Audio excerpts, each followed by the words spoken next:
Battle Through the Heavens. By Heavenly Silkworm Potato. Kabanata 706. Pakikipaglaban kay Guhi. Ang kapaligiran sa kalangitan ay agad na naging tensyon sa pamamagitan ng mga espadang iginuhit matapos ang galit na pagtawa ni Guhi.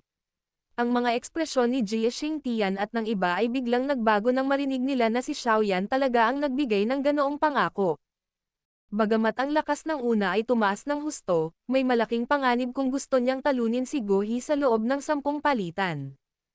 Ngayon, ang lahat ng mga paksayon ay nagtipon at nagtungo sa Misty Cloud Sect sa pag-asang wasakin ito ng sabay-sabay.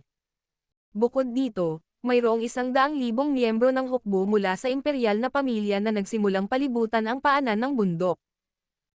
Kung magkamali si Xiaoyan sa sandaling ito at payagan si Guhi na makatanggap ng 10 sa kanyang mga pag-atake, kailangan ba talaga nilang ihinto ang lahat ng kanilang pag-atake, na matagal na nilang pinaghandaan? Hindi ba masyadong bata kung ganito? Sa sandaling umatras sila ngayon, malamang na ang Misty Cloud Sect ay aatake ng buo sa susunod na araw at darating at hanapin sila ng paisa-isa. Ikinaway ni Xiaoyan ang kanyang kamay nang makita niya ang ekspresyon ng lahat. Pagkatapos nito, inilapat niya ang kanyang jade green na mga pakpak ng apoy sa kanyang likod at isang kakaibang init ang naging dahilan upang makaramdam ng kumukulong mainit na pakiramdam ang mga tao sa kanyang paligid. Ang kalmado at batang mukha ay naging dahilan upang medyo kumalma si Jie Xingtian at ang iba pa. Relax, dahil sa alitan ko sa dugo sa Misty Cloud Sect, siguradong hindi ako kikilos ng walang ingat. Ngumiti si Xiaoyan at dahan-dahang nagsalita. Nagpalitan ng tingin ang lahat sa isa't isa matapos marinig ito. Hindi sila nagpatuloy sa pagsasabi ng kahit ano nang makita ang pagpupumilit ni Xiaoyan. Kahit anong sabihin ng isang tao, malaki pa rin ang tiwala nila sa kasalukuyang Xiaoyan. Bukod dito, malinaw na naiintindihan nila ang karakter ni Xiaoyan at natural na alam na hindi siya gagawa ng gulo sa ganoong lugar. Xiaoyan, mag-ingat. Si Guhi ay umabant na sa klase ng Daohuang. Bukod dito, kinokontrol din niya ang isang uri ng napakalakas na apoy. Bagamat hindi ito Heavenly Flame, ang lakas nito ay hindi maaaring maliitin. Paalala ni Fama sa malalim na boses. Bahagyang tumango si Xiaoyan. Sinulyapan ng kanyang tingin ang Purple Fire Wings sa likod ni Guhi. Hanggat hindi ito Heavenly Flame, hindi ito magiging malaking banta sa kanya. Tumigil si Jie Xingtian at ang iba pa bago dahan-dahang umatras pagkatapos ng maikling pag-aalinlangan. Binigyan nila silang dalawa ng malawak na lugar sa kalangitan. Ang mga pribadong pag-uusap sa ibaba ay lubhang nabawasan pagkatapos na bumalik ang lahat. Bagamat nagkaroon ng maraming balita tungkol kay Xiaoyan na kumakalat sa buong Jiama Empire kamakailan, maraming tao ang hindi kailanman personal na nakita ang binatang ito, na bumalik ng may matinding lakas, sa isang panig na labanan sa loob ng kabisera noong araw na iyon.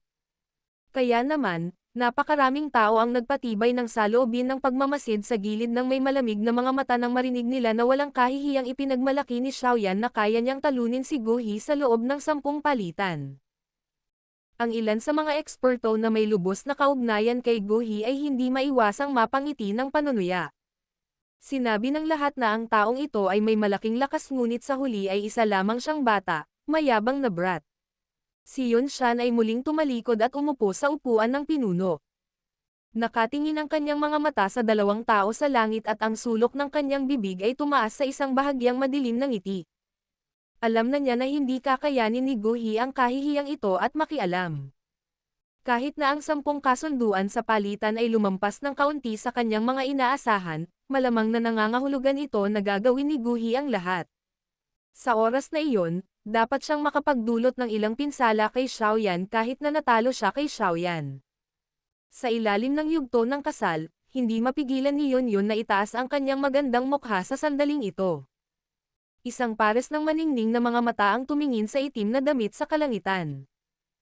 Pakiramdam niya ay nahihirapan siyang gumalaw habang gulat na nakatingin sa pamilyar na mukha. Ang mukha ay may kaunting lambot at medyo mas maturity kumpara sa 3 taon na ang nakakaraan. Maliwanag, ang binata noon ay ganap na nagbago sa loob ng 3 taon na ito. Isang pagbabago mula sa isang mahina tungo sa isang malakas na tao. Nang si Jia Xingtian at ang iba pa ay umatras mula sa langit, ang kapaligiran doon ay biglang naging matalim na ang mga mata ni Guhi ay matamang nakatitig kay Xiaoyan sa kanyang harapan. 3 taon na ang nakararaan, ang binata na ito na nakasuot ng itim na damit ay makakalaban lamang ng kanyang alagad. Gayunpaman, pagkaraan ng 3 taon, talagang naglakas loob siyang gumawa nitong 10 exchange agreement sa harap niya. Ang pagbabagong ito ay sa pagitan ng langit at ng lupa. Ngayon, matatalo kita sa harap niya. Dahan-daang nagsalita si Guhi. Kakarinig pa lang ng kanyang boses nang lumabas ang isang napakalakas na purple na si Dao Qi mula sa kanyang katawan. Nanatili si Dao Qi sa kanyang balat at namilipit ng paulit-ulit, lumilitaw na parang mga kumpol ng kulay ube na bagay na parang apoy na naglalabas ng mainit na temperatura. Hindi gaanong nagiba-iba ang boses ni Xiaoyan habang sinulyapan niya ang madilim na mukhang Guhi. Kung pipilitin mong hayaan ang iyong sarili na hawakan ni Yun Shan na parang sibat, natural lang na hindi ako magpapakita ng anumang awa. Kung ganoon, titingnan natin kung mayroon kang mga kwalifikasyon para gawin iyon. Galit na ngumiti si Guhi. Naikuyom niya ang kanyang kamao at nagiba-iba ang Dao Qi. Ilang sandali pa, nag-ipon ito at bumuo ng malalim na lila na longsword sa kanyang palad. Isang mabangis na apoy ang sumunog sa longsword. Ngumiti si Xiaoyan. Nakaharap ang kamay niya sa lupa mula sa malayo at biglang hinawakan ng kanyang 5 daliri. Sa paghawak ng kanyang kamay, agad na bumaril ang kulay itim na ruler na ipinasok sa lupa bago nag-transform sa isang itim na anino na kumikislap at bumalik sa kamay ni Xiaoyan. Napakaraming tao ang nagbulalas nang makita nila ang kasanayang ito na walang ingat na isiniwalat ni Xiaoyan. Ang kakayahang makontrol ang isang sandata mula sa napakalayo na distansya ay mangangailangan ng Dao Qi ng isang tao na maabot ang isang mahigpit na katumpakan. Hindi inaasahan na nagkaroon ng ganoong kontrol si Xiaoyan sa kanyang Dao Qi sa ganoong edad. 10 palitan. Itinaas ni Xiaoyan ang mabigat na ruler na patag at itinutok ito kay Guhi bago mahinang nagsalita. Bahagyang nanginig ang mukha ni Guhi. Hindi na siya nagpatuloy sa pagbigkas ng mga hindi kinakailangang salita habang nanlalaki ang mga mata. Siya ay nagpakawala ng isang matalim na sigaw at ikinumpas ang mga lilang pakpak ng apoy sa kanyang likod. Ang kanyang katawan ay agad na nagbago sa isang lilang figurine na pumutok ng paputok patungo kay Xiaoyan sa paraang parang kidlat. Ang kanyang katawan ay kumikislap sa kalangitan at ang matalim na dulo ng espada ay madaling naputol sa hangin sa tulong ng makapangyarihang Dao Qi. Sa isang kisap mata, ang dulo ng espada ay umabot na sa dibdib ni Xiaoyan. Klang! Isang itim na figure ang kumislap at isang napakalaking mabigat na pinuno ang kakaibang lumitaw sa harap ni Xiaoyan. Para lang itong makapal na kalasag na madaling hamarang sa Purple Fire Longsword. Ang espada at ruler ay nagbanggaan, at ang isang malakas na hangin ay agad na kumalat mula sa punto ng kontak. Niyanig nito ang hangin at nagdulot ng maraming ripples na nabuo. Shi. Nanginginig ang pulso ni Guhi matapos ang kanyang pag-atake ay walang saysay.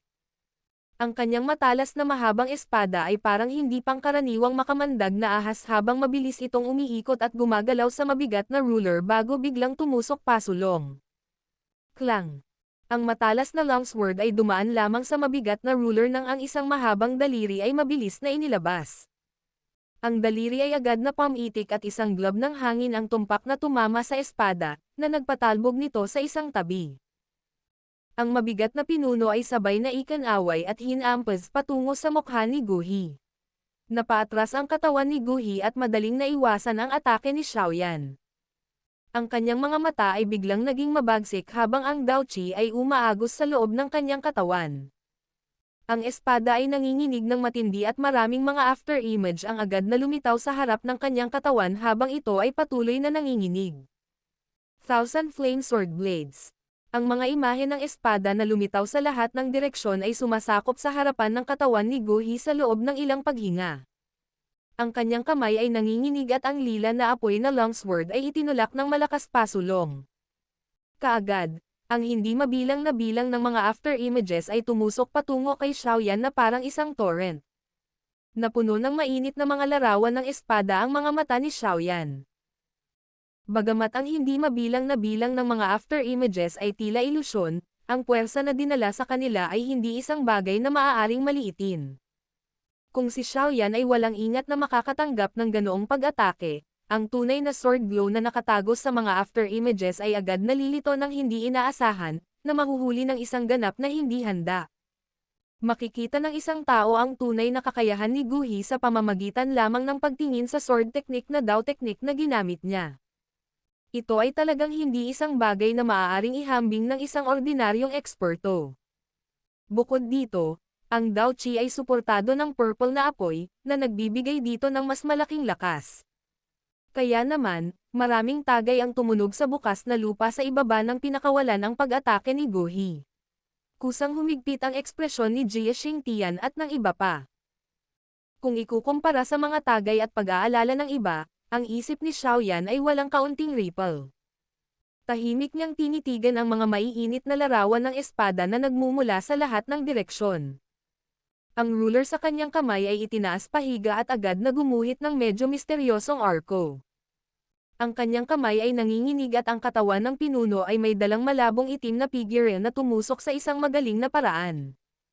Bagamat tila wala itong dalang anumang lakas, mahinang dinala ng ruler technique ang isang mahusay na parang alon kung saan nalampasan ng isang alon ang isa pa sa mga tuntunin ng talas ng pag-atake nito. Shi. Ang mabigat na pinuno na gumuhit ng isang misteryosong arko ay agad na nakipag-ugnayan sa hindi mabilang na bilang ng mga figure ng espada. Sa sandaling iyon, isang malakas na puwersa ang biglang sumabog mula sa figure ng espada. Bilang karagdagan, hindi alintana kung gaano karaming mga figure ng espada ang mayroon, nahirapan silang lumagpas sa hangganan ng misteryosong mabagal na sayaw ng mabigat na pinuno. Ang paraang ito ay parang umuulan ng mga palaso mula sa lahat ng direksyon.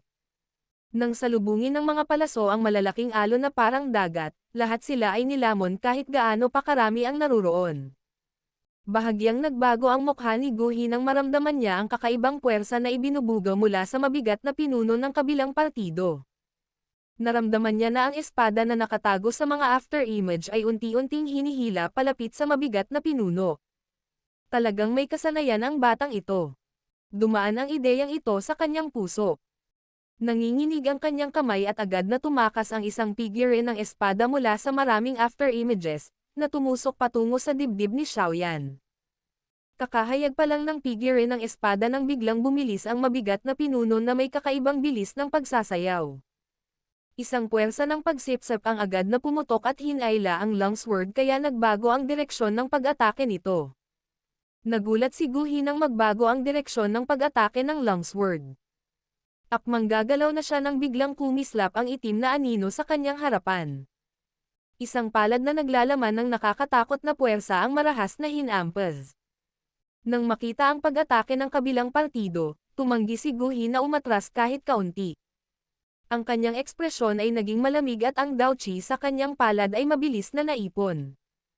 Agad niyang idiniin ang palad ni Xiaoyan nang walang humpay. Bang! Nagtama ang magkabilang palad at agad na sumabog sa kalangitan ang nakakapukaw ng kaluluwa. Agad na bumaril ang dalawang figure ng tao. Natigilan si Xiaoyan. Nag-stabilize ang kanyang pag-urong na figure bago niya inindayog ang kanyang pulso. Itinaas niya ang kanyang ulo at tumingin kay Guhi na lumipad pabalik ng ilang dose-dosenang metro para lang ngumiti. Pagkatapos ng palitan kanina, natiyak na niya na ang kasalukuyang lakas ni Guhi ay dapat na nasa isang 3-star na Dao Huang. Marahil ito ay dahil sa lilang apoy ngunit ang lakas ng pakikipaglaban ni Guhi ay maihahambing sa 4-star o 5-star Dao Huang. Xiaoyan, natapos na natin ang 8 palitan kanina. Ikinumpas ni Guhi ang kanyang purple fire wings para patatagin ang kanyang katawan. Naramdaman niya ang medyo namamanhid niyang kamay bago itinaas ang ulo at nagpakawala ng malamig na tawa. Sa loob ng isang kisap mata, 8 galaw na ang palitan nila. Gayunpaman, sa hitsura ng labanan, tila ang parehong partido ay pantay sa lakas. Mula sa sitwasyon, tila ang walang hiyang 10 exchange agreement ni Xiaoyan kanina ay walang iba kundi isang biro. Hindi itinago ni Guhi ang kanyang boses. Kaya naman, ang mga mukha ng lahat sa bukas na lupa ay biglang naging kawili-wili. May mga taong humagalpak pa ng tawa. Ang taong ito ay talagang isang maliit na brat na kumilos ng mayabang sa pamamagitan ng pag-asa sa kanyang maliit na lakas. Battle Through the Heavens. Kabanata 707. Talo. Sinulyapan ni Xiaoyan ang malamig na ngiti sa mukha ni Guhi at narinig ang mga pribadong pag-uusap na narinig. Siya ay random na iwinagayway ang kanyang kamay at sinakmal ang Heavy Zuan ruler bago tumawa sa mahinang boses. Mayroon pang 2 galaw. Bakit kailangan mong magdiwang ng maaga? 2 galaw ay sapat na para matapos ka. Agad namang nagpakawala ng malamig na tawa si Guhi nang marinig niya ang mga salita ni Xiaoyan. Ang Purple Fire Longsword sa kanyang kamay ay inindayog at nawala rin. Itinaas niya ang kanyang ulo at tumingin kay Xiaoyan na may malamig na tingin habang sinabi niya. Gusto kong makita kung paano mo ako matatalo sa 2 palitan na lang. Ngumisi si Xiaoyan. Ang Daoqi sa kanyang katawan ay lumundag at gamulong na parang isang malaking baha. Napuno ng mga alon ng malakas na enerhiya ang bawat bahagi ng kanyang katawan. Ang ganitong kondisyon ay karaniwang nagbigay daan kay Xiaoyan na makapagpalabas ng sobrang nakakatakot na puwersa sa pamamagitan lamang ng pagtataas ng kanyang kamay. Naramdaman din ni Guhi ang magulong Daoqi sa loob ng katawan ni Xiaoyan. Agad na naging mataimtim ang kanyang ekspresyon habang buong lakas niyang iikot ang Daoqi sa kanyang katawan. Kung talagang matalo siya kay Xiaoyan sa loob ng 10 palitan sa ilalim ng pagtutuon ng pansin ng mga eksperto mula sa buong Jiama Empire, walang alinlangan na magkakaroon ng matinding dagok sa kanyang reputasyon. Higit sa lahat, mawawalan siya ng malaking halaga sa harap ni Yunyun. Ito ay isang bagay na hindi niya matiis. Kaya, kailangan niyang tanggapin ang lahat ng natitirang pag-atake ni Xiaoyan kahit na kailangan niyang gamitin ang lahat ng kanyang lakas para gawin iyon. Naging walang awa ang puso ni Guhi. Isang seryosong tingin ang bumungad sa kanyang mga mata. Kinulat niya ang kanyang 5 daliri, at bumuo sila ng kakaibang hugis na parang kuko. Bahagyang nakikita ang lilang apoy sa kanyang kamay. Parang may tinatangka itong magtimpla. Ang 2 tao sa ere na biglang bumaba sa katahimikan ay nakakuha ng atensyon ng lahat. Ang ilan sa mga medyo malalakas ay maaaring makaramdam ng mas malakas na Daoqi na niluluto sa loob ng kanilang mga katawan. Maliwanag, ang susunod na palitan ay maaaring ang pinakamatindi. Ang palitan na ito ay malinaw na magsasad kung si Xiaoyan ang mayabang at ignorante ngayon, o si Guhi ang may mababang lakas. Napakaraming tao ang natahimik nang maramdaman nila ang alon ng malalakas na pagbabago bago na lumabas mula sa 2 tao sa kalangitan. Ang kanilang mga ekspresyon ay mataimtim at puno ng pag-asa. Hindi karaniwan na makakita ng ganoong kalakas na banggaan sa pagitan ng mga dawhang sa loob nitong Jiama Empire. Si Yun Shan ay tahimik na nakaupo sa entablado ng kasal. Ang nanginginig niyang daliri ay marahang kumatok sa armrest habang nakatutok ang singkit niyang mga mata sa 2 tao sa langit. Sa kanyang matatalas na mata, natural niyang nakikita ang klase ni Xiaoyan mula sa tila kidlat na palitan ng 2 kanina.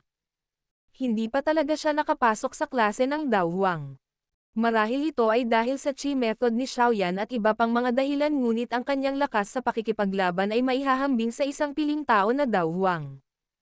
Gayunpaman, ang pagtatangkang talunin si Guhi sa loob ng 10 palitan sa pamamagitan ng pag-asa dito ay walang alinlangan na isang panaginip. Ang dahilan kung bakit nagawang patayin ni Xiaoyan ang napakaraming eksperto mula sa Mystic Cloud Sect sa kabisera noon ay malamang na dahil sa tulong ng espiritu ng tinatawag na Yao Cheng sa kanyang katawan. Akala ko ay lumaki na siya sa loob ng 3 taon, ngunit hinihiram niya pa rin ang lakas ng iba. Sobra ko siyang tinansya. Napaangat ang sulok ng bibig ni Yun Shan ng may madilim na lamig at pang-aalipusta. Isang malamig na lamig ang bumungad sa kanyang mga mata habang siya ay mahinang nagsalita. Kung mayroon ka lamang ng ganitong kakayahan, dapat kong sabihin sa iyo na ang iyong pagtatapos ay magiging mas kakilakilabot kaysa noong nakaraang 3 taon. Natural na hindi marinig ni Xiaoyan ang mga ungol ni Yun Shan. Dahan-dahan niyang iminulat ang kanyang nakapikit na mga mata habang ang Daoqi sa kanyang katawan ay lalong naging magulo. Pinag-aralan ng kanyang mga mata si Guhi sa tapat niya na same time na naghihintay sa kanya. Sa isang mahinang ngiti, humakbang pasulong si Xiaoyan at lumitaw ang isang layer ng maliwanag na silver glow. Sa paglitaw ng silver glow, Ang figure ni Xiaoyan ay biglang nanginig at agad na nawala ng kakaiba sa gitna ng tunog ng mahinang pagkulog.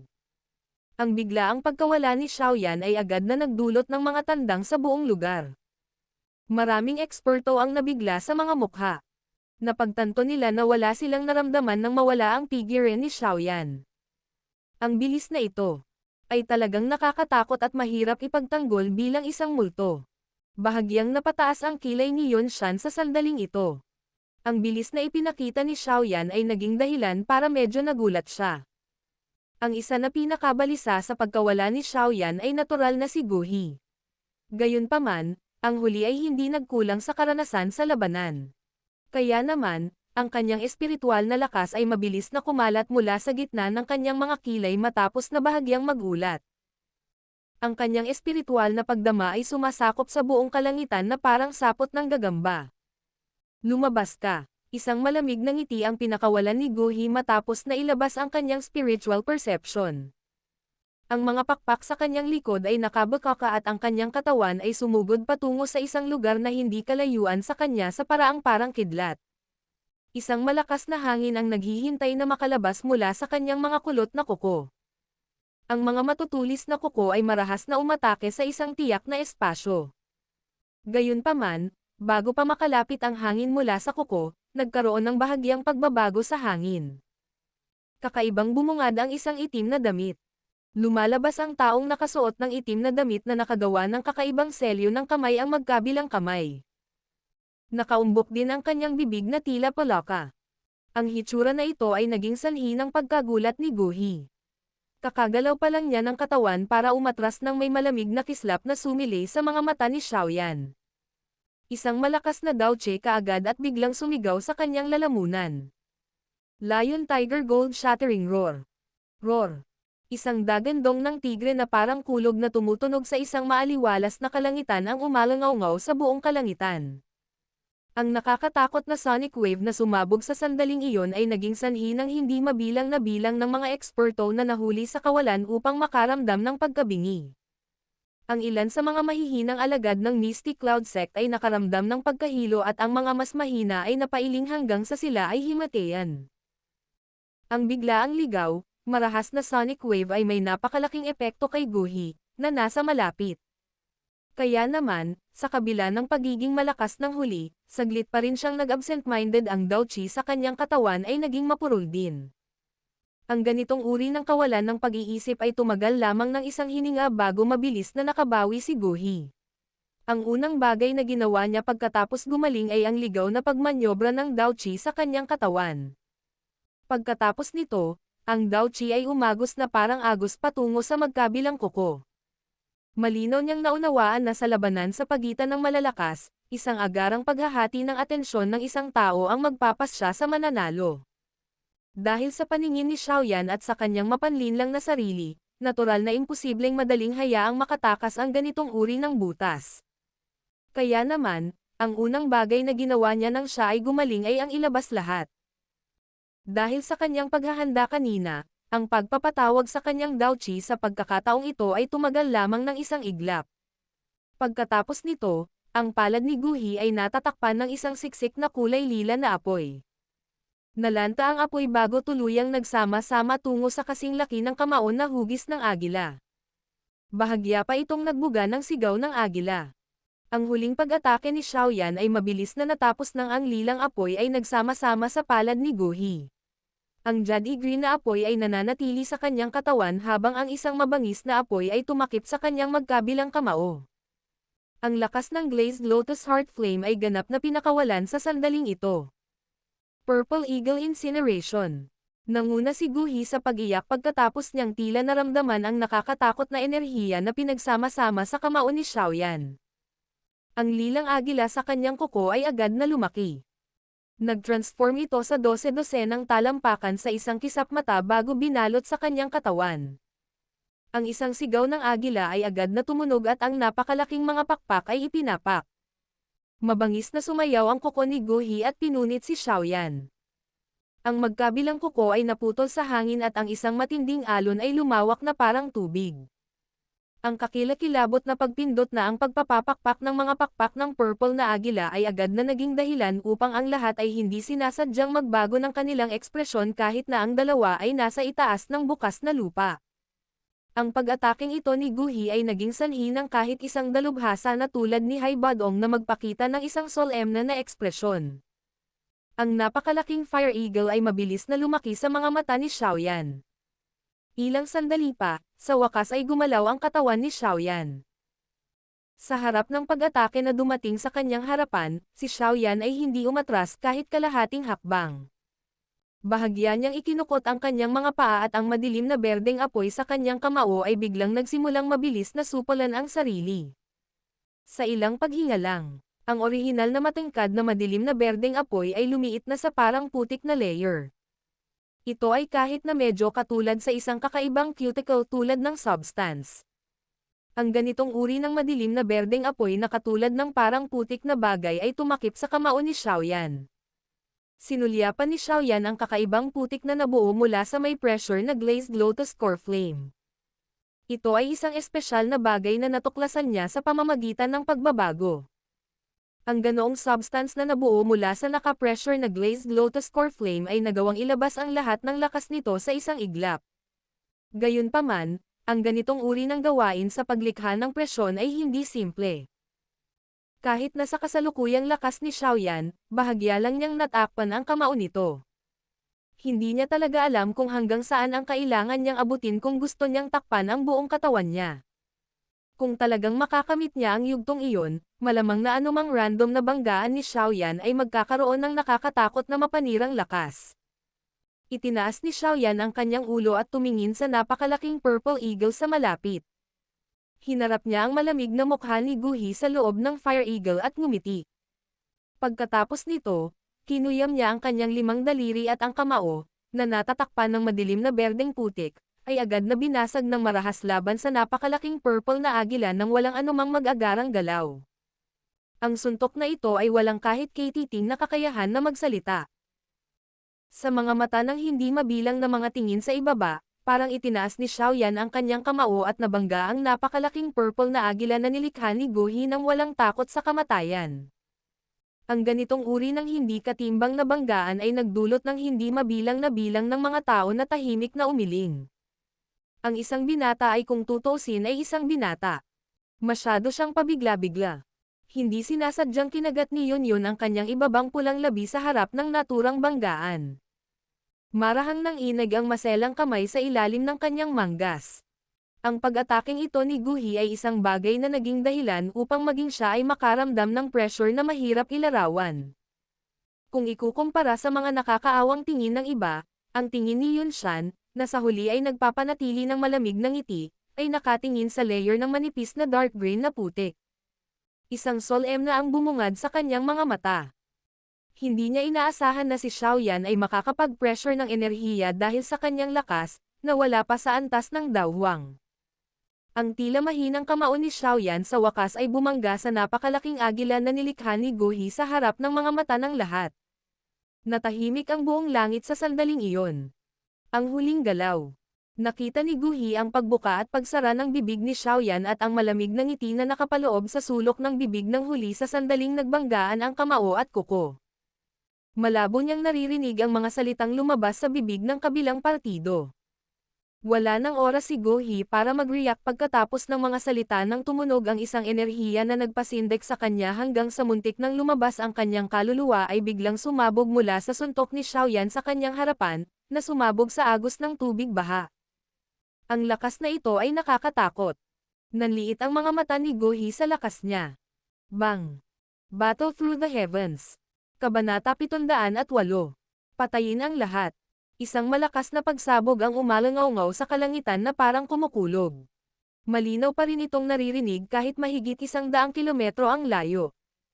Ang malakas na kulog ay umalangaw-ngaw sa kalangitan, na naging sanhi ng hindi mabilang na bilang ng mga tao sa bukas na lupa upang iangat ang kanilang mga ulo sa pagkabigla. Nakita lang nila na ang malalim na lilang apoy ay naging parang prairie. Ang napakalaking kalangitan ay sinakop ng alon ng apoy. Sa gitna ng purple fire wave ay isang kumpol ng dark green na apoy na hindi pangkaraniwang maliwanag. Nakatayo ito ng marilag kahit paano umatake ang malalim na lilang apoy. Ang kakaibang madilim na berdeng apoy ay biglang nanginig pagkatapos ng ilang paghinga. Kaagad, isang malakas na bagyo ang sumabog mula rito. Anumang lugar na inookupahan ng dark green na apoy ay magiging sanhi ng lilan na apoy na maging parang kumukulong langis na sumasalubong sa yelo habang mabilis itong nakakalat. Ang paraang iyon ay tila hindi katugma sa isang palitan ng madilim na berdeng apoy. Ang madilim na berdeng apoy ay ilang talampakan lamang ang lapad noong una. Gayunpaman, pagkatapos ng agarang paglawak, ang malalim na lilang apoy na kumalat sa buong kalangitan ay pinatalsik at nilamon ng isa pang apoy sa isang kisap mata. Grog! Grog! Ang figure ng tao na nakatago sa ilalim ng kumpol ng malalim na lilang apoy ay nahayag sa wakas pagkatapos na maalis ang apoy. Ang nakakatakot na lakas na agad na bumuhos sa kanyang katawan sa paraang parang torrent. Isang subo ng sariwang matangkad na pulang dugo ang iniluwa sa harap ng mga mata ng hindi mabilang na bilang ng mga tao. Ang katawan ay naging parang ibong nabali ang mga pakpak habang mahinang bumaba mula sa langit. Mabilis na bumagsak ang katawan sa harap ng maraming nakatulala na tingin sa bukas na lupa. Noong nasa paligid pa ito ng ilang dose-dosenang metro mula sa lupa, ang medyo madilim na mukha na si Yun Shan sa itaas ng stage ng kasal ay sa wakas ay iwinagayway ang kanyang manggas. Isang puwersa ang tumanggap sa katawan at dahan-dahan itong bumagsak sa lupa. Maputlang puti ang ekspresyon ni Gu Hi nang bumagsak siya sa lupa. Puno ng bakas ng dugo ang sulok ng kanyang bibig. May kung anong depressed na nararamdaman sa kanyang mga mata. Malinaw niyang naiintindihan na ang nakakatakot na lakas na pinakawalan ni Xiaoyan kanina ay isang bagay na imposibleng matanggap niya. Bukod dito, malinaw niyang naramdaman na si Xiaoyan ay tahimik na nag-withdraw ng ilang puwersa bago ang huli ay nagpakawalan ng kanyang lakas. Kung hindi, malamang na kahit si Gu Hi ay mahihirapang mapanatili ang kanyang buhay ngayon. Hindi bababasa, siya ay malubhang nasugatan. Ang maraming tingin sa paligid ay tumingin sa maputlang mukha na si Gu Hi sa tapat. Agad na tumahimik ang lugar. Nagkatinginan ang lahat. Ang gulat na nanatili sa kanilang mga mata ay naging dahilan upang mahihirapan pa rin silang tanggapin ang katotohanan. Ang isang miyembro ng nakababatang henerasyon na halos 20 taong gulang lamang ay talagang natalo ang isang tunay na piling tao na dawwang sa loob ng maikling 10 palitan. Ang ganitong uri ng nakakatakot na lakas ay talagang nagdulot ng pakiramdam ng ilang tao na ang sitwasyon ay medyo parang panaginip. Maraming nakatulala na tingin ang tumigil saglit kay Gu Hi. Pagkatapos, kaagad at sabay-sabay silang lumipat patungo sa langit nang walang anumang paunang kasunduan. Sa sandaling ito, ang madilim na berdeng apoy na kumalat sa kalangitan ay nawala. Isang binata na nakasuot ng itim na damit ang nakabitin dito. Ang madilim na berdeng apoy ay dahan-daang nasusunog. Nasa embryonic stage na ang kilos ng eksperto. Si Jia Xingtian at ang iba ay pinanood si Gu Hi na natalo sa huling pag-atake mula sa isang tiyak na lugar sa kalangitan. Nakahinga rin sila ng maluwag at nagpalitan ng tingin sa isa't isa. Lahat sila ay tahimik na natulala. Nakakatakot talaga ang lalaking ito. Ang nakakatakot na pag-atake na ipinakita niya kanina ay malamang na isang bagay na tanging sina Hai Badong at Jia Xingtian lang ang makakahadlang. Nabawasan na ang sakit ng ulo natin ngayong natalo na si Gu Hi. Dahil sa kanyang karakter, tiyak na hindi na siya babalik sa kanyang salita pagkatapos na pumayag sa hamon ni Xiaoyan sa harap ng napakaraming tao. Pinunasan ni Hai Badong ang malamig na pawis sa kanyang noo at tumawa. Oo, gayunpaman, ang matinding labanan kanina ay labis na napagod kay Xiaoyan. Sa kabutihang palad, ang taong ito ay may napakaraming mga gamot na table task. Ang bilis ng kanyang paggaling sa Dao Qi ay higit na mas mataas kaysa sa kung ano ang maaaring ihambing ng isang ordinaryong tao. Kung hindi, ang sitwasyon ay maaaring maging masama sa malaking labanan kay Yun Shan mamaya. Tumanggaw si Jia Xingtian at nagsalita. Napanood niya si Xiaoyan na naglalagay ng ilang medicinal pill sa kanyang bibig pagkatapos talunin si Gu Hi kanina. Kapag nagsimula na ang malaking laban mamaya, dapat kayong lahat ay hamarang at harangin ang mga elder ng Misty Cloud Sect. Huwag silang payag ang gumawa ng porma sayon at pag-atake ng magkasama. Kung hindi, malamang na magkakaroon ng maraming gulo. Kung tungkol kay Yunshan, gawin natin ang sinabi ni Xiaoyan dati.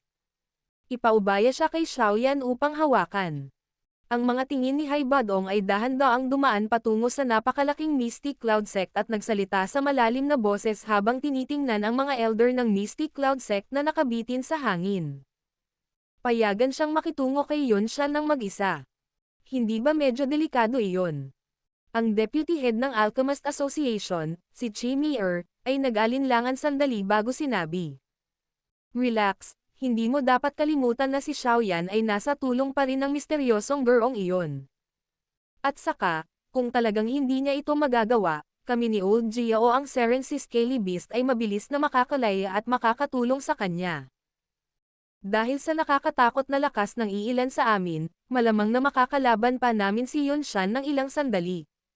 Sinulyapan ng tingin ni Habadong si Yunshan sa gitna ng entablado ng kasal sa bukas na lupa at dahan-dahang sumagot. Ibibigay ko ang hudyat kapag nagsimula na ang laban. Sa oras na iyon, ang 200,000 sundalo sa paanan ng bundok ay agad na sisalakay sa bundok habang personal na pinamumunuan ni Yao Ye. Tumanggaw si Jia Xingtian at nagsalita sa malalim na boses. Bahagyang tumanggaw rin si Hai Badong nang marinig ito. Nakatuon ang kanyang tingin kay Yunshan habang malamig niyang sinabi. Susunod, kailangan nating bantayang mabuti itong matandang bastos. Ang mga mata ng maputlang mukha na si Guhi sa bukas na lupa ay sa wakas ay nagsimulang makabawi ng kaunting kulay matapos siyang pansamantalang mawalan ng pag-iisip. Inangat niya ang kanyang ulo upang tingnan ang matangkad na itim na damit, binata at tumawa ng mapait. Nanalo ka. Lahat ng nasa open ground ay natigilan nang marinig nila si Guhi na personal na bamuka ang kanyang bibig para umamin ng pagkatalo. Naiisip nila kung gaano kalaki ang epekto ng isang malaking dagok ng pagkatalo kay Guhi. Hindi ako makikialam sa usapin sa pagitan mo at ng Mystic Cloud Sect ngayon. Biglang ngumiti si Guhi. Agad na dama po ang kanyang tingin kay Yunyun, na tahimik na nakatayo sa ilalim ng stage ng kasal. Nanginginig ang kanyang katawan at ang maingat na ginawang damit pangkasal ay pinupunit sa bawat pulgada bago tuluyang naging mga pira-piraso na nagkalat sa lupa. Yun, marahil tama ang iyong pinili. Talagang mas mababa ako sa kanya. Natahimik si Yun habang nakatingin sa mapait na ngiti ni Guhi. Si Guhi ay may matinding pagmamalaki sa loob ng kanyang mga buto. Maaaring isipin ng isa kung anong uri ng suntok ang natanggap niya matapos talunin ni Xiaoyan upang masabi niya ang mga ganoong salita. Gayunpaman, hindi siya nagsalita ng anumang iba pang mga salita sa sandaling ito. Ilang sandali pa bago siya mahinang nagtanong. Ayos ka lang ba? Wala akong masyadong malubhang pinsala. Kinuwayway ni Guhi ang kanyang kamay. Agad niyang inangat ang ulo at tumingin kay Yunshan sa stage ng kasal. Pinagsalikop niya ang kanyang mga kamay at sinabing, Sect Leader Yunshan, natalo si Guhi ngayon kaya dapat kong gawin ang ipinangako ko. Hindi na ako makikialam sa usapin ng magkabilang partido. Sect Leader, mangyaring tapusin ang kasalang ito. Palam. Hindi pinansin ni Guhi ang pangit na ekspresyon ni Yunshan pagkatapos sabihin ang mga salitang ito. Tumalikod siya at naglakad palabas ng Mystic Cloud Sect sa harap ng maraming nagmamasid na tingin sa paligid niya. Maraming pribadong pag-uusap ang tumunog sa bukas na lupa matapos dahan-daang nawala ang figure ni Guhi. Ang ilan sa mga eksperto na inimbitahan ni Guhi ay nagpalitan ng tingin sa isa't isa. Nagpakawala sila ng mapait na tawa. Dahil umalis na ang pangunahing tauhan, wala nang saysay ang pananatili nila. Medyo malalim ang relasyon nila ni Guhi at natural na hindi siya tatanggihan kung gusto niyang tulungan siya ng mga ito. Gayunpaman, si Guhi ay natalo ng walang reklamo at natural na hindi sila maaaring puwersahang umatake. Bukod dito, kahit na gusto nilang humakbang, malamang nahahanapin lamang nila ang kanilang sariling kahihiyan. Kahit na ang isang taong may lakas ni Guhi ay hindi nakatiis ng higit sa 10 pakikipagpalitan kay Xiaoyan, lalo na sa kanila. Dahil umalis na si Guhi, natural na hindi sila magpapatuloy sa pananatili. Bagamat nakaramdam sila ng matinding pananabik para sa nakakatakot na dakilang labanan na malapit nang sumabog sa Mystic Cloud Sect na ito, hindi sila mga tanga. Malamang na sila ay mauwi sa gulo kung sila ay kaladkarin sa ganoong sitwasyon.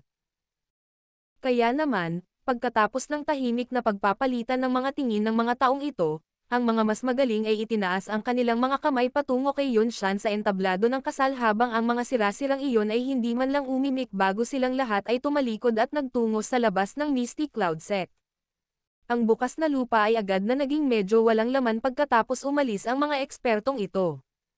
Ang mga natira ay karamihan ay mga taong inimbitahan ng Misty Cloud Sect pati na rin ang mga eksperto o paksayon na natatakot sa lakas ni Yunshan. Bagamat alam nilang madadami lamang sila sa bagay na ito kung patuloy silang mananatili sa lugar na ito, mapapatigas lamang nila ang kanilang balat at manatili sa harap ng lalong solemna na ekspresyon ni Yunshan. Sa entablado ng kasal, kumikibot ang mga talukap ni Yunshan habang umalis ang mga ekspertong ito kasama si Guhi. Malungkot ang ekspresyon niya. Pinlano niyang akitin ang mga tao ni na Xiaoyan at Guhi sa isang malaking away habang siya ay nakinabang dito. Gayunpaman, hindi niya inaasahan na imumungkahi ni Xiaoyan ang kasunduan sa 10 pagpapalitan na ito at talagang matatalo si Guhi sa loob ng 10 pagpapalitan. Higit pa rito, ang naging dahilan ng pag-angat ng kanyang galit ay ang walang pag-iisip na Guhi na ito ay kumilos sa isang mapagkakatiwalaang paraan at masunurin na pinalayo ang kanyang mga tao. Tandang tao. May kakayahan lang siya sa alchemy. Pero napakatigas ng isip niya. Madilim at galit na nagmura si Yunshan sa kanyang puso habang dahan-dahan siyang huminga ng hangin. Pinigilan niya ang kumikislap na mood sa kanyang puso bago tumayo mula sa upuan at dahan-daang naglakad patungo sa gilid ng stage ng kasal. Walang pakialam ang mukha niya habang nakataas ang ulo at nakatingin sa nakaitim na binata sa langit. Xiaoyan, dapat kong aminin na naging mas malakas ka sa loob ng 3 taon na ito. Marahang iwinagayway ni Yunshan ang kanyang manggas habang dahan-daang tumunog ang kanyang boses. Sinulyapan ni Xiaoyan si Yunshan mula sa langit habang malamig siyang tumawa. Sa wakas, hindi ka na ba makakaupo? Gayunpaman, kung ito ang iyong inaasahan, ang ninuno na ito ay magsasabi sa iyo na tiyak na hindi ka makakababa sa Misty Cloud Mountain ng buhay. Umiling si Yunshan at ngumiti. Biglang nanlamig ang ekspresyon niya nang biglang humigpit ang isang pares ng kamay. Isang marangel na nakakatakot na aura ang lumabas sa kanyang katawan. Habang kumalat ang nakakatakot na aura, naramdaman agad ng maraming eksperto sa ilalim ng yugto ng kasal ang kanilang paghinga na napurol. Nagulat sila nang mapagtanto na ang Daoqi sa loob ng kanilang mga katawan ay medyo mabagal na umiikot sa harap ng ganitong uri ng panunupil. Kahit na ang simpleng aura ng isang piling Daozang ay talagang nakakatakot. Unti-unting naging solemna ang ekspresyon ni Xiaoyan nang maramdaman niya ang marangel na aura na lumabas sa katawan ni Yunshan. Ang taong ito ay talagang mas malakas kaysa sa kanya 3 taon na ang nakalilipas. Mukhang sa pagkakataong ito, magiging labanan sa buhay at kamatayan na talaga. Lahat ng miyembro ng Misty Cloud Sect makinig, huwag mag-iwan ng sinumang mananakop ngayon. Inangat ni Yunshan ang kanyang mga mata habang ang kanyang siksik at malamig na boses ay unti-unting umalangaw-ngaw sa buong kalangitan. Gusto kong malaman ng lahat sa Jiama Empire na ang sinumang manggahas na saktan ang aming Misty Cloud Sect ay papatayin ng walang awa. Battle Through the Heavens. Kabanata 700. Mapagpasyahang labanan, Misty Cloud Sect. Ang kapaligiran sa Misty Cloud Sect ay agad na naging tensyonado matapos ang siksik at malamig na sigaw ni Yunshan. Ang hangin ng taglagas ay lumipas, na nagangat ng ilang mga nalaglag na dahon habang dala nito ang malalamig na layuning pagpatay na naging sanhi ng hindi sinasadyang pagyakap ng isa sa kanyang katawan. Ang mga elder ng Misty Cloud Sect na iyon na same time na naghihintay sa buong Misty Cloud Sect mula noong nakaraan ay dahan-dahang ibinunyag ang mga pakpak ng Daoqi sa kanilang likuran matapos marinig ang malamig na sigaw ni Yunshan.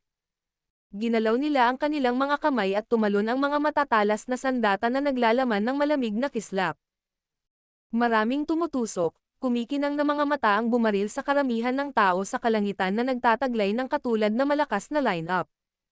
Tiningnan ni Xiaoyan ang mukha ni Yunshan, na bahagyang nagdala ng mabangis na ngiti. Ang sulok ng kanyang bibig ay unti-unting naging madilim at siksik. Sumulyap siya kay Yunyun sa gilid ng stage ng kasal na ang mukha ay nababalisa dahil sa kapaligiran ng labanan bago mahinang sinabi. Yunshan, hindi mo kailangang gumamit ng mga masasamang salita. Matandang aso, ikaw ang dahilan ng pagkawala ng aking ama at sinira ang aking angkan ng Xiao. Ang Mystic Cloud Sect at ako ay nasa isang estado na kung saan hindi magpapahinga hanggang sa iba pang mga parokya. Ngayon, ang iyong Mystic Cloud Sect ay maalis sa Jiama Empire o ako, si Xiaoyan, ay mamamatay dito. Galit na galit si Yunshan sa paulit-ulit na tinawag ni Xiaoyan na matandang aso kaya't kumaibot ang gilid ng kanyang bibig. Ilang sandali pa ay huminga ng malalim si Yunshan para pakalmayan ang sarili.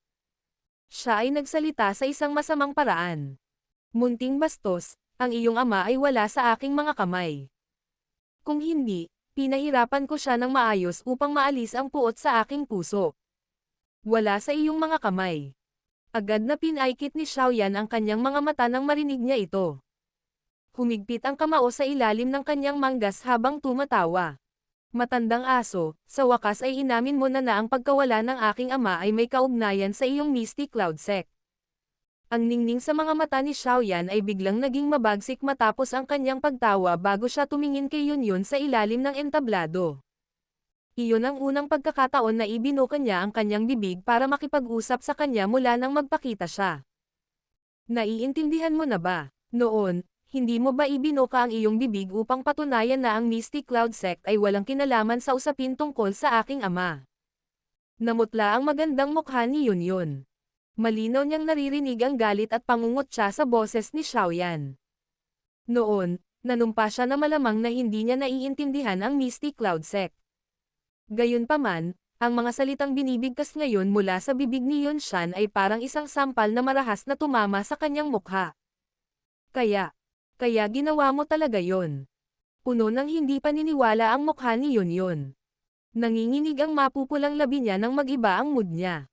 Lumingon ang tingin ni Yunyun kay Yunshan at sa huli ay hindi napigilan ang pag-ungol ng galit. Yunyun. Tandaan mo na miyembro ka rin ng Mystic Cloud Sect. Ngayon, naglakas loob ka talagang sigawan ako dahil sa isang munting bastard na nag-iisip na tanggalin ang Mystic Cloud Sect natin buong araw. Saan mo itinapon ang maraming taon ng mga turo ko? Si Yunshan ay mahinang umungal ng galit na galit. Puno ng galit ang mukha niya. Maliwanag, si Yunyun ay naging sanhi ng pagkawala ng lahat ng kanyang mukha sa pamamagitan ng pampublikong pag-ungol sa kanya. Isang malungkot na ngiti ang pinakawalan ni Yunyun.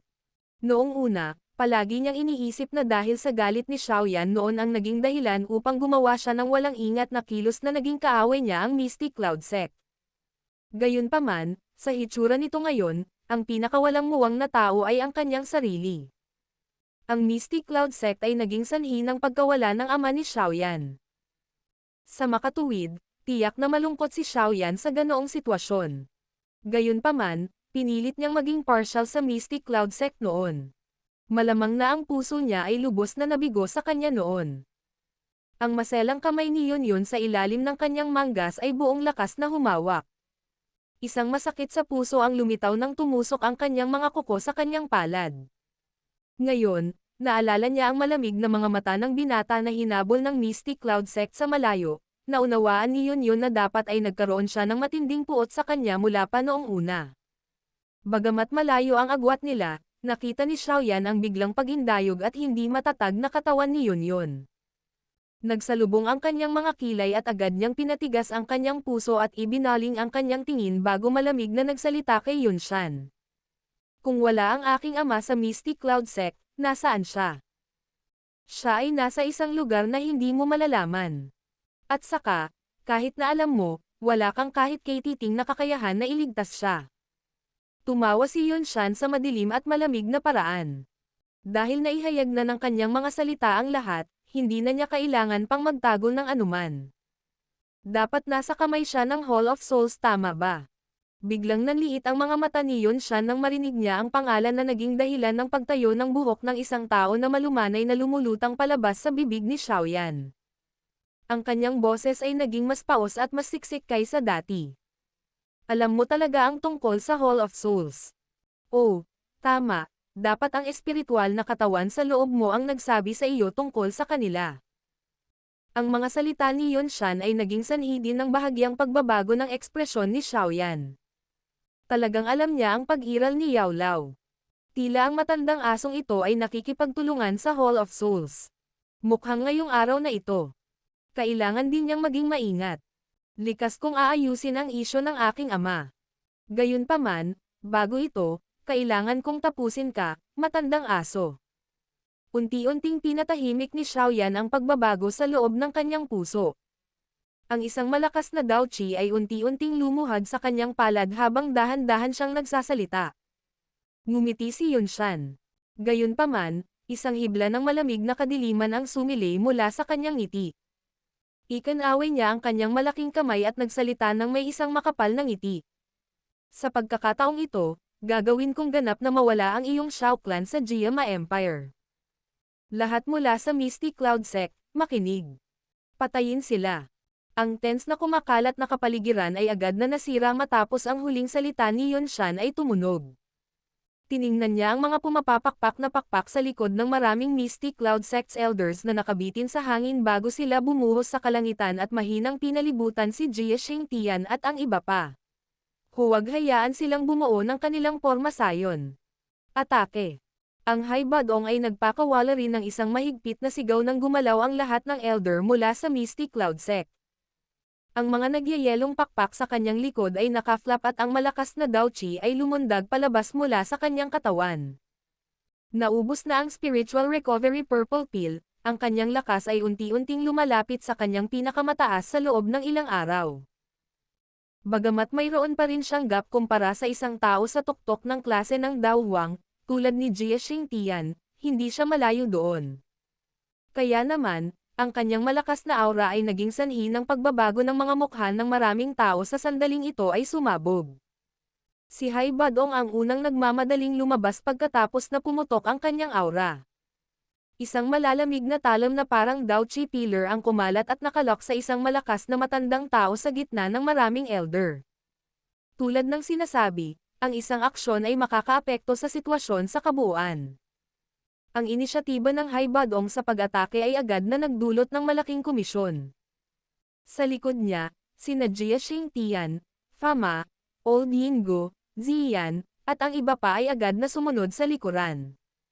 Sunod-sunod nilang pinakawalan ang kanilang nakakatakot na Daochi, na ikinalat ito sa buong kalangitan ng Misty Cloud Mountain.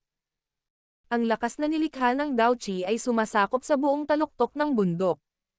Ang ilan sa mga mahihinang individual na iyon ay nakaramdam ng kakapusan sa paghinga sa pamamagitan lamang ng pagiging nasa ilalim ng ganitong uri ng presyon. Patayin. Ang mga elder ng Misty Cloud Sect ay tumangging madaig ng ataking momentum ng grupo ni Hai Badong. Ang kanilang mga mata ay nagsiwalat ng isang mabangis na kinanghabang sila ay nagpakawala ng isang mahigpit na sigaw. Sa ilalim ng maraming nakakagulat na mga tingin mula sa ibaba, pinaikot nila ang Daochi sa loob ng kanilang mga katawan hanggang sa sukdulan bago marahas na sumulong. Bang! Agad na nagbanggaan sa langit ang dalawang nakakakilabot na line-up. Kaagad-agad, maraming pagsabog ng enerhiya na parang kulog at mga ripple ng enerhiya ang umalangaw-ngaw at lumabas sa kalangitan. Bang! Si Xiaoyan ay nasuspine ng mag-isa sa himpapawid sa labas ng magulong battle circle. Wala ni isang elder ng Misty Cloud Sect ang lumapit para hampasin siya. Ito ay dahil alam nilang handa silang iwan ang taong ito kay Yunshan para personal na manirahan. Ang mga tingin ni Yunshan ay dumaan sa matinding labanan sa larangan ng digmaan bago niya ibinaling ang kanyang mga mata sa nakaitim na damit, binata sa kalangitan na nakahalukip-kap. Isang malamig na ngiti ang pinakawalan niya bago humakbang paarap. Nang lumakad siya patungo sa gilid ng entablado ng kasal, bigla niyang sinulyapan si Yunyun sa ibaba bago malamig na sumigaw sa isang disipulo ng Misty Cloud Sect sa gilid. Alagaan mo siya ng maayos. Ang ilan sa mga disipulo ng Misty Cloud Sect ay nagmamadaling tumugon ng may paggalang pagkatapos marinig ang utos ni Yunshan. Pupunta ako at tuturuan kita ng leksyon pagkatapos kong tapusin ang munting bastos na ito. Malamig na sinulyapan ni Yunshan si Yunyun bago niya ibinaling ang kanyang katawan. Pagkatapos nito, sinuspinde niya ang sarili sa hangin at marahang humakbang pasulong gamit ang kanyang mga paa. Parang dahan-dahan siyang umaakyat sa hagdan. Gayunpaman, ang mga hagdan sa kasong ito ay pinagsama-sama mula sa hindi nakikitang hangin. Ang isang piling tao na Dao Zhang ay maaaring pumailang lang sa kalangitan na parang naglalakad sa patag na lupain nang hindi umaasa sa isang pares ng mga pakpak ng Daochi. Ang ganitong uri ng labanan ng walang pagpipigil ay natural na nagdulot ng kanilang liksi at oras ng reaksyon upang tumaas. Ang mga yapak ni Yunshan ay tumapak sa walang laman na hangin. Pagkaraan ng ilang sandali, sinuspinde siya sa isang lugar na hindi kalayuan sa Shaoyan sa harap ng mga mata ng maraming tao sa bukas na lupa sa ibaba. Dalawang maitim, malamig na tingin, na puno ng hangarin na pagpatay, ang nagsanib habang ang dalawang tao ay magkaharap sa isa't isa. Agad na pumutok si Sparks nang kumalat ang layuning pumatay. Munting bastos, tumakas ka mula sa lugar na ito 3 taon na ang nakakaraan. Ngayon, hahayaan ng ninuno na ito na magwakas ang iyong buhay sa lugar na ito. Isang mabangis na ngiti ang sumilay sa mukha ni Shaoyan nang magsalita si Yunshan sa masamang paraan. Nagkataon na kailangan ko ng skeleton na pagmamay-ari ng isang elite na Daozang. Bagamat galit na galit ako sa matandang aso ka, gagawin ko lang agad at gagamitin kita. Tumawa si Shaoyan. 3 taon na kitang hindi nakikita ngunit ang iyong bibig ay matigas pa rin ang ulo. Dahil iyon ang nangyari, makikita mismo ng ninuno na ito kung gaano kalaki ang iyong pagbuti sa loob ng 3 taon na ito. Ngumiti si Yunshan sa madilim na paraan. Ikanaway niya ang kanyang manggas at isang marangel na malalim na berdeng Daochi pillar ang lumabas mula sa ibabaw ng kanyang katawan. Ang berdeng kulay na Daochi na lumabas sa katawan ni Yunshan ay isang kulay ng matinding lalim. Sa isang sulyap, ito ay parang katulad ng malapot na parang may pressure na glazed lotus core flame mula kanina. Gayunpaman, ginamit ni Shaoyan ang lahat ng kanyang lakas upang ma-pressurize at mabuo ito ng kaunti habang ang layer na ito sa ibabaw ng katawan ni Yunshan ay may napakalalim na kulay. Dahil sa sobrang lakas ng malapot na Daochi ng malalim na berdeng kulay ni Yunshan, nagresulta ito sa paulit-ulit na pagbabago sa paligid ng Shaoyan. Nang makita ang eksenang ito, isang solemn na din ang bumungad sa mukha ni Shaoyan habang tahimik siyang nagsasalita sa loob ng kanyang puso. Ang isang piling tao na si Daozang ay talagang nakakatakot. Tumawa si Yunshan sa mabangis na paraan. Dahan-dahan niyang itinaas ang kanyang kamay ng paalang at itinuro ito kay Shaoyan mula sa malayo. Ang enerhiya ay pinalawak at nabuo sa ibabaw, na tila isang energy cannonball na malapit ng iluwa. Ang kamay ni Shaoyan ay dahan-dahan ding nagsimulang bumuo ng 2 seal habang nararamdaman niya ang lalong malakas na puwersa sa loob ng katawan ni Yunshan. Agad siyang nagpakawala ng malalim na iyak. Skyfire 3 Mysterious Change. Glazed Change. Ang Daochi sa loob ng katawan ni Shaoyan ay biglang naging marahas pagkatapos ng kanyang pag-iyak. Kasabay nito, biglang tumaas ang kanyang aura sa sandaling ito. Makalipas ang ilang sandali, nakalaban niya talaga ang isang tunay na piling tao na Dao Huang. Isang secret technique para tumaas ang lakas ng isang tao. Maaaring medyo nagulat si Yunshan nang makita niya ang biglang pagtaas ng aura ni Shaoyan ngunit agad siyang nagpakawala ng mabangis na ngiti. Ang malalim na berdeng enerhiya sa loob ng kanyang palad ay naging mas siksik. Ang ninuno na ito ay gagamit ng aking lakas para sabihin sa iyo na anumang pekeng bagay ay lilipulin sa harap ng lakas ng isang Daozang.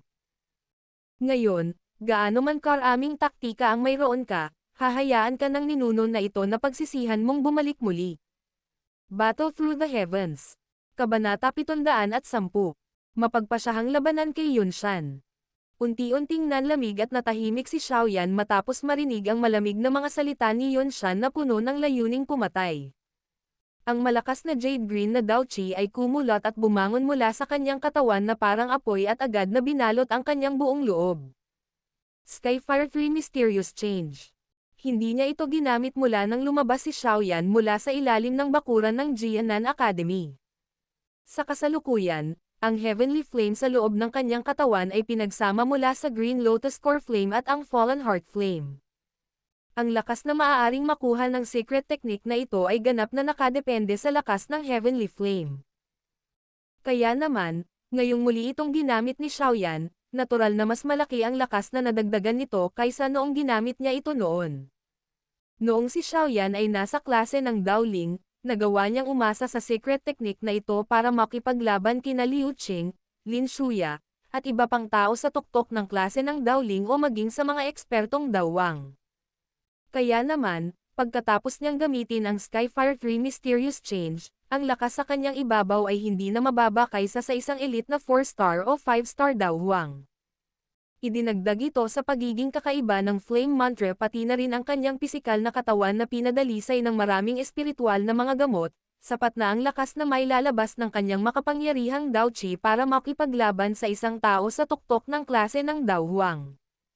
Pinitik ni Xiaoyan ang kanyang daliri at isang napakalaking Heavy Zuan Ruler ang lumabas sa kanyang palad. Dahil sa mabigat na bigat ay bahagyang lumubog ang kamay ni Xiaoyan bago siya mabilis na nakabawi. Pagkatapos ng maraming taon na masanay, ang bigat ng Heavy Zuan Ruler ay hindi naging hadlang kay Xiaoyan.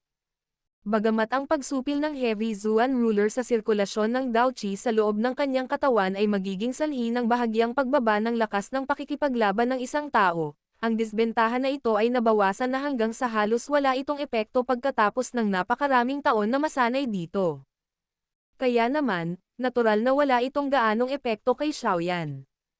Hindi nahati ni Xiaoyan ang kanyang atensyon kahit kaunti matapos marinig ang matinding pagsabog ng enerhiya na ipinadala mula sa malayong kalangitan. Kumurap ang kanyang tingin habang nakalok ito kay Yunshan sa kanyang harapan.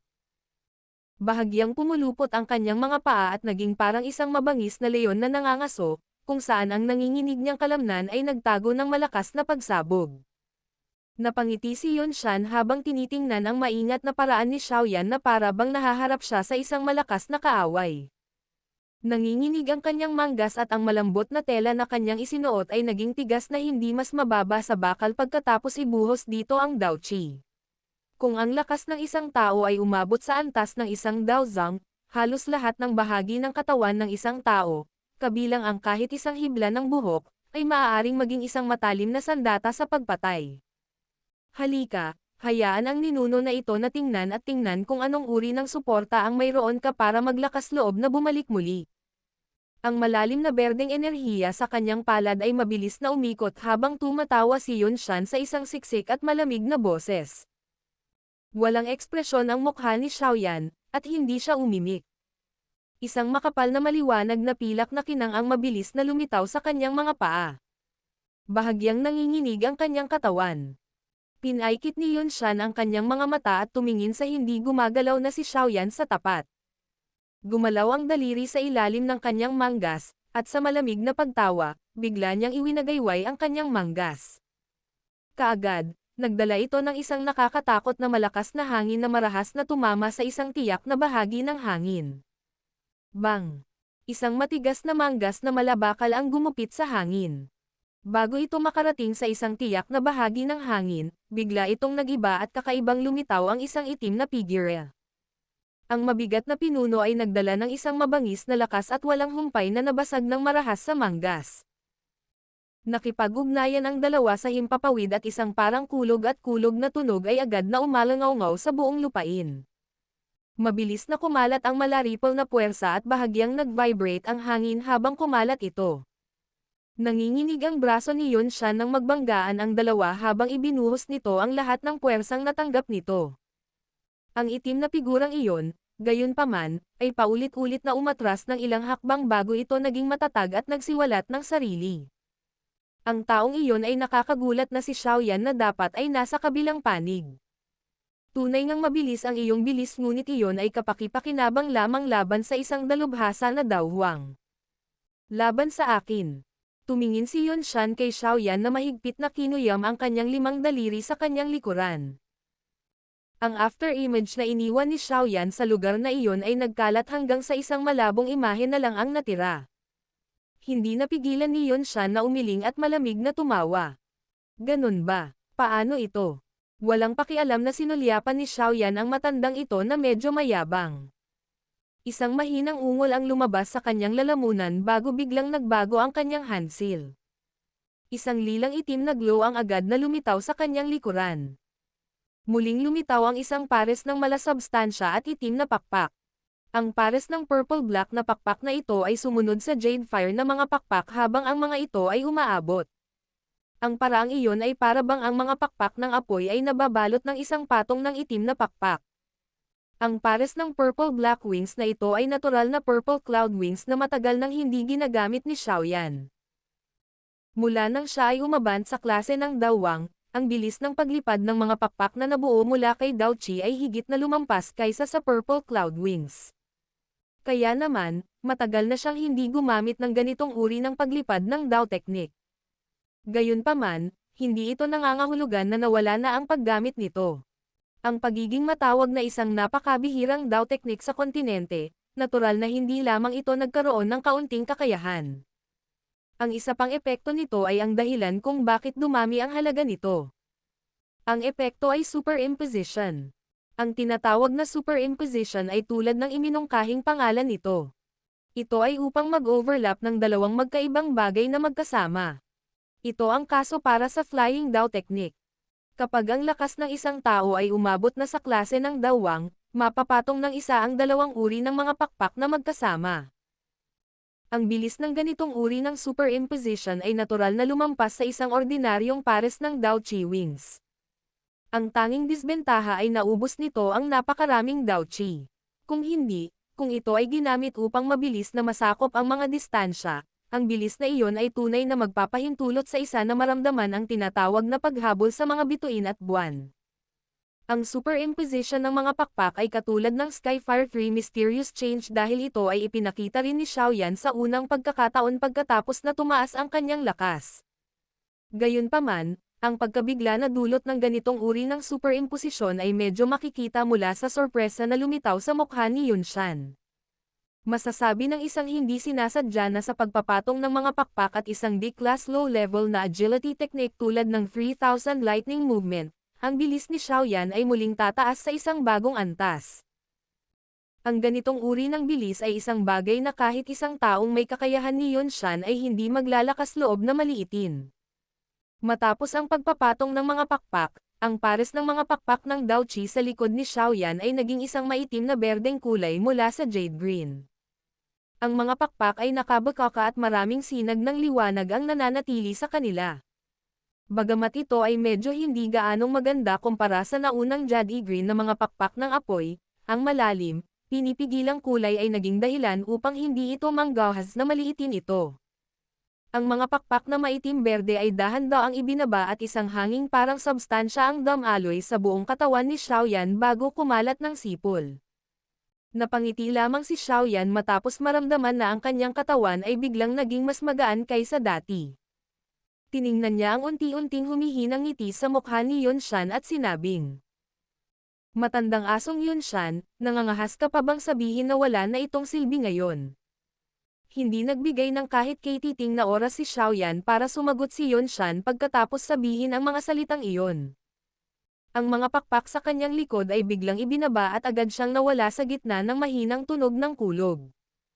Nakakagulat na nasa itaas siya ng ulo ni Yunshan sa susunod na pagpapakita niya. Hinawakan ng dalawang kamay ni Xiaoyan ang mabigat na ruler. Siya ay nagpakawala ng isang mahigpit na sigaw at ang mabigat na pinuno ay nakakuha ng isang napakabilis na pagbagsak ng bundok habang ito ay tumawid sa kalangitan at tumama patungo sa ulo ni Yunshan. Ang pag-ataking ito ni Xiaoyan ay walang anumang magarbong galaw. Ang tanging taglay nito ay isang lumalakas na lakas. Sa ilalim ng presyon ng lakas na ito, ang lahat ng hangin na kalahating metro sa ibaba ng ruler ay pinigilan hanggang sa ito ay nakakalat sa lahat ng direksyon, na nagresulta sa isang vacuum area na nabubuo habang ang mabigat na ruler ay umindayog pababa. Okay pa rin ang iyong bilis ngunit ang lakas na ito ay talagang hindi sapat.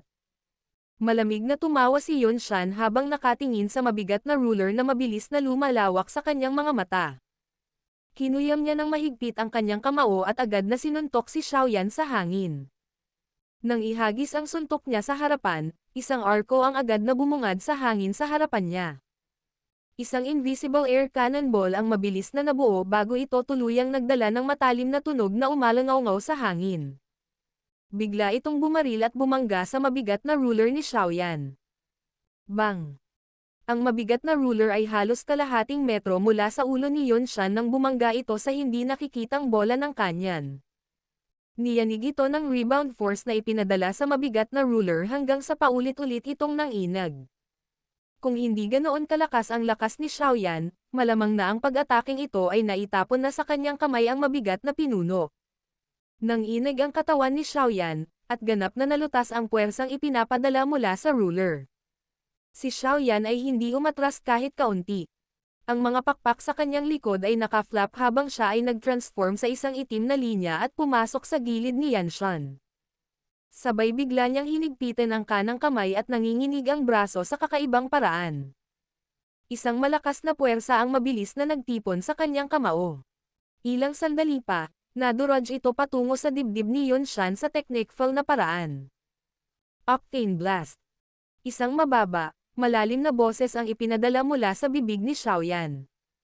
Ang hangin sa kanyang kamao ay biglang tumaas at ang nakakatakot na lakas ay isang bagay na naging sanhi ng kahit isang may kakayahan ni Yanshan na bahagyang magtaas ng kanyang kilay. Kahit na ang bilis ni Xiaoyan ay napakabilis.